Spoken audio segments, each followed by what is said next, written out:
Ating salubungin, dumating na ang barko na ating kamahalan. Magbigay po kayo para sa aming mahal na Desdemona. Magandang araw, Binipini. Salamat, Magiting Kasyo. Ano ang balita sa aking asawa? Hindi pa siya dumating, ngunit ang alam ko ay ligtas siya at dadating na rin maya-maya. Nag-aalala na ako. Nagkahiwalay ba kayo? Ang alam ko ay pinagkahiwalay kami ng bagyo.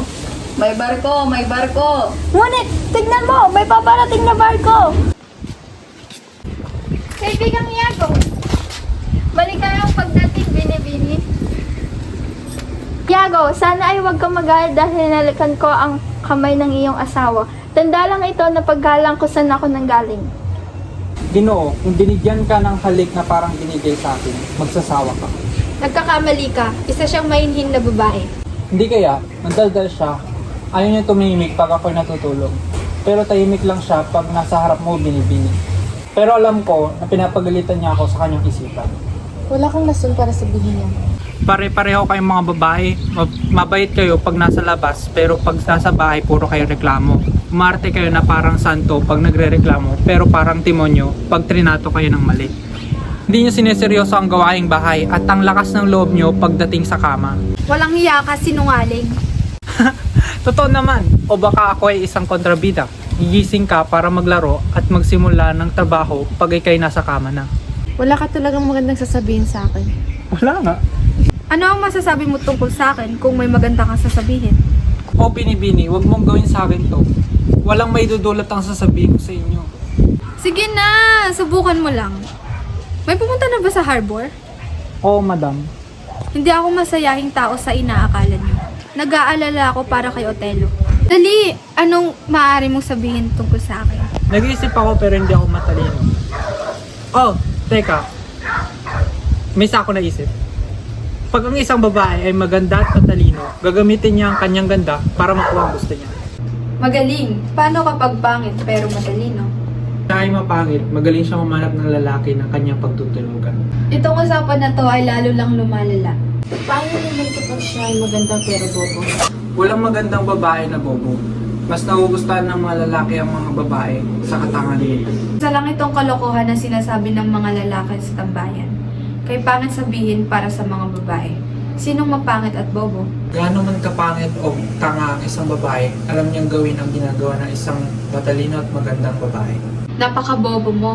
Binigyan mo ng isang maliwanag na papuri ang pinakamasamang babae. Pero paano mo bibigyan ng papuri ang isang magandang babae? Sa isang taong walang rason na mag-alala sa mga sinasabi ng ibang tao. Ang babae na maganda at magandang kausap, alam kung kailan tatahimik, babae na may pagpatigil sa sarili kahit pwede niyang makuha gusto niya, babae na hindi maghihiganti pag siya ay galit, babae na hindi makikipaglandian sa lalaki. Kung ganun ang babae ay totoo, siya ay ano? pagawaan lang ng bata. Hay nako, Emilia. Huwag ka maniwala dyan kahit asawa mo yan. Ano sa tingin mo, Kasyo? Di ba isa siyang gago? Nagsalita siya ng walang respeto, madam. Isa lamang siyang mandirek kumpara sa nag-aaral at may alam.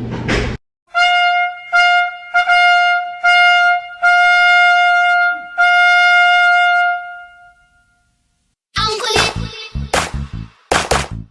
Ang kulit! Walang magandang babae na... Stop laughing! She was laughing! Kaibigang Iago, maligayang pagbantay. Allah! Ano na? Ay, ikaw nga yung susunod na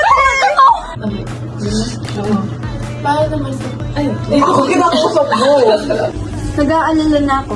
Naghiwalay ba kayo?